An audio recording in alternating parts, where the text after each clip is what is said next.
Quase 3 milhões de soldados, médicos, pilotos, marinheiros e muitos outros profissionais, 13 mil aviões, 7 mil meios navais e muitos tanques e blindados. Há exatos 80 anos, as forças aliadas, com exceção da União Soviética, iniciaram um grande desembarque na Normandia, que meses depois levou as tropas, sob o comando do general Eisenhower, a tirar a França e outros países da Europa Ocidental da ocupação nazista. Intitulada de Operação Overlord, toda essa façanha virou tema dos melhores filmes de guerra de Hollywood, jogos virtuais, matérias de revistas, artigos universitários. Mas quase isso tudo esconde algumas verdades que incomodam até hoje sobre o dia D. Este é o tema deste vídeo. Fique até o final e tire as suas conclusões. E se ainda não é inscrito no Gazeta do Mundo, aproveite este segundinho, se inscreva e também acione o sininho para não perder os próximos vídeos. No geral, durante mais de 3 meses, a Operação Overlord foi minuciosamente preparada. Já no final de maio de 1944, uma grande quantidade de fuzileiros e paraquedistas havia sido concentrada no sul da Inglaterra para posteriormente ser enviada ao desembarque na Normandia. Já na madrugada de 6 de junho, começaram a cair as primeiras bombas das posições fortificadas alemãs. As aeronaves partiam em ondas de até 200 aviões contra os alvos pré-estabelecidos pelas operações de reconhecimento.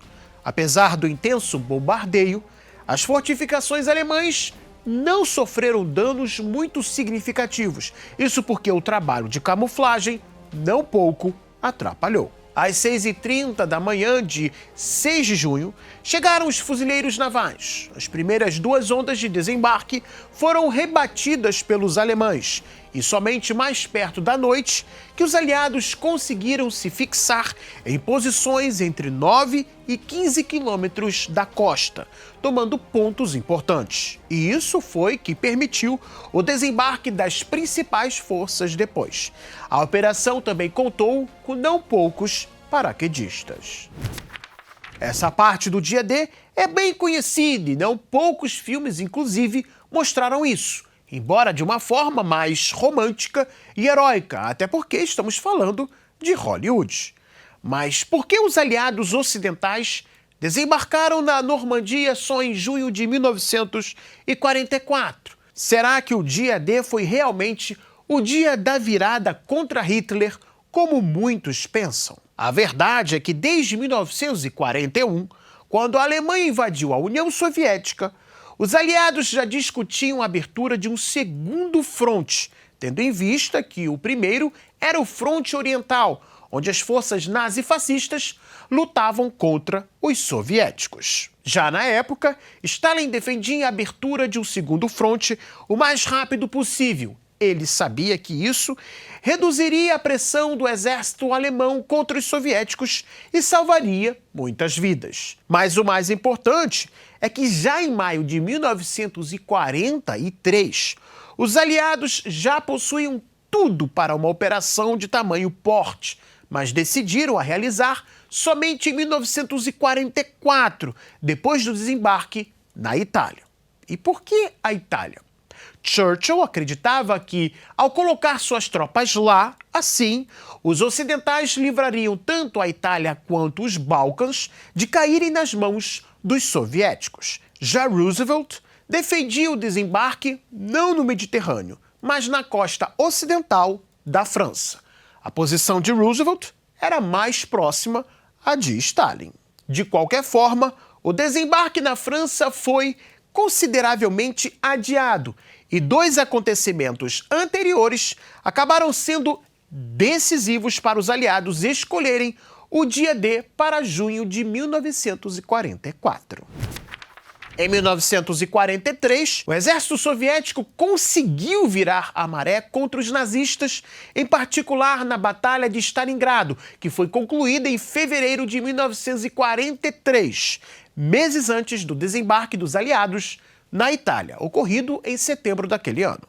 A vitória soviética em Stalingrado foi uma clara mensagem aos aliados de que a derrota de Hitler se tornou uma questão de tempo. Em janeiro de 1944, os soviéticos haviam vencido por completo o bloqueio a Leningrado, eliminando as tropas alemãs restantes nos arredores da cidade e abrindo mais possibilidades para avanço pela costa do Mar Báltico. A resistência soviética foi tamanha que surpreendeu Hitler, e isso ficou gravado em um áudio de Hitler feito em 1942, durante uma conversa privada. Naquele ano, o líder alemão teve um encontro com Carl Gustav Emil Mannerheim, militar e estadista finlandês que se destacou em muito na Guerra de Inverno, ocorrida entre a Finlândia e a União Soviética entre 1939 e 1940.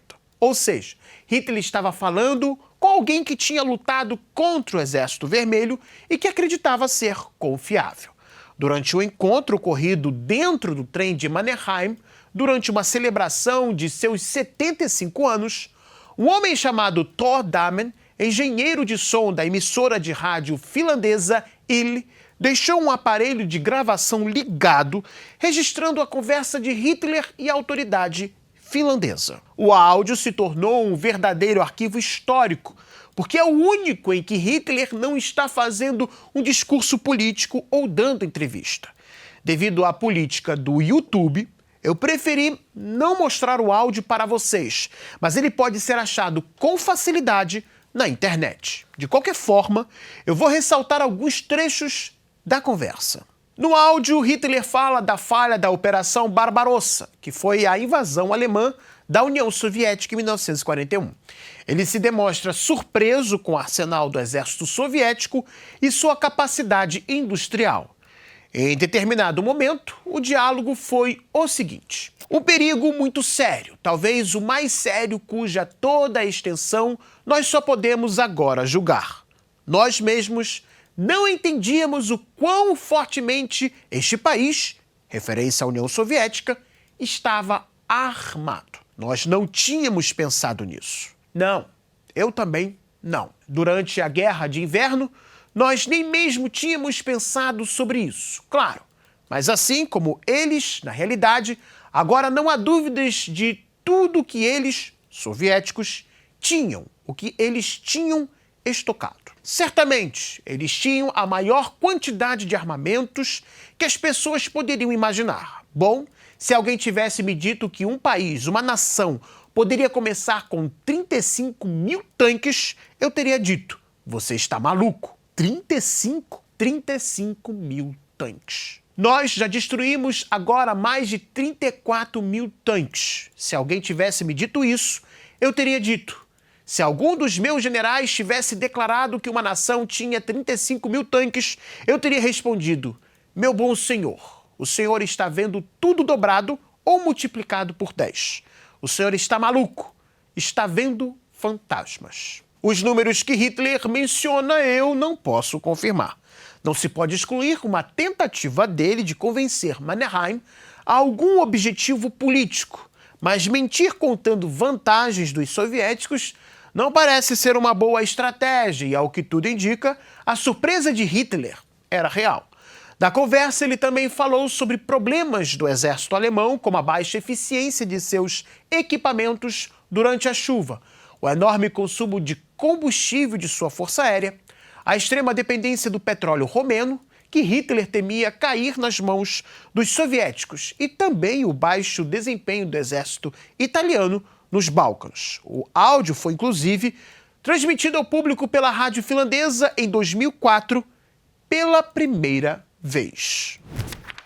Mas não só foi Hitler que ficou surpreso com a resistência e capacidade de lutar dos soviéticos. Como eu mostrei a vocês, o medo também era de líderes ocidentais, em particular Churchill. Ao verem o mapa, fica-se óbvia a preocupação de Churchill com o avanço soviético no leste europeu, que poderia levar o Exército Vermelho até a Itália, e daí a insistência do britânico de desembarcar as tropas na Itália. Os aliados ocidentais sabiam que se a União Soviética continuasse no ritmo de avanço, então não só o leste europeu, mas praticamente todos os territórios europeus sob ocupação de Hitler e seus aliados, poderia acabar sob a presença do Exército Vermelho. E daí surgiu a ideia de apressar uma operação militar que impedisse justamente isso. Em junho de 1944, quando os aliados desembarcaram na Normandia, o exército soviético, além de ter já virado a maré em Stalingrado e vencido os alemães em Leningrado, já avançava pelo Báltico e o leste europeu. Embora a guerra ainda levaria quase um ano para terminar depois do dia D, de fato a Operação Overlord aliviou a situação do Exército Vermelho. Contudo, se ela não tivesse ocorrido, nada garante que os alemães teriam conseguido parar a chamada Maré Vermelha. Apesar de ter disponibilizado tropas na França para limitar qualquer avanço aliado, as colossais perdas dos alemães no fronte oriental já indicavam que o poder alemão restante dificilmente conseguiria retomar a iniciativa da guerra para si. O indicativo disso é que no fronte oriental, os alemães perderam cerca de 4 milhões de seus soldados, uma média de acordo com diferentes estimativas. No cenário político, autoridades ocidentais tentam esconder a verdade por trás do dia D. Neste ano, por exemplo, a França decidiu não convidar o presidente russo Vladimir Putin para participar das celebrações dos 80 anos do dia D. Por sua vez, as autoridades norte-americanas tentam ao máximo esconder o papel dos soviéticos contra as forças nazistas na Europa. E na Ucrânia, como virou notícia pelo mundo, o governo derruba monumentos dedicados aos soldados soviéticos que lutaram contra a ocupação nazista. E, pasmem, muitos destes soldados eram, inclusive, ucranianos. A tentativa de reescrever a história não é uma coisa nova e nem começou com o atual conflito na Ucrânia. É um trabalho minucioso, feito muitas das vezes com a ajuda do cinema, para nos levar a ver somente um lado da verdade. E se você gostou desse vídeo, deixe seu like, se inscreva no Gazeta do Mundo e também acione o sininho para não perder os nossos próximos vídeos aqui no YouTube, pessoal. Até mais.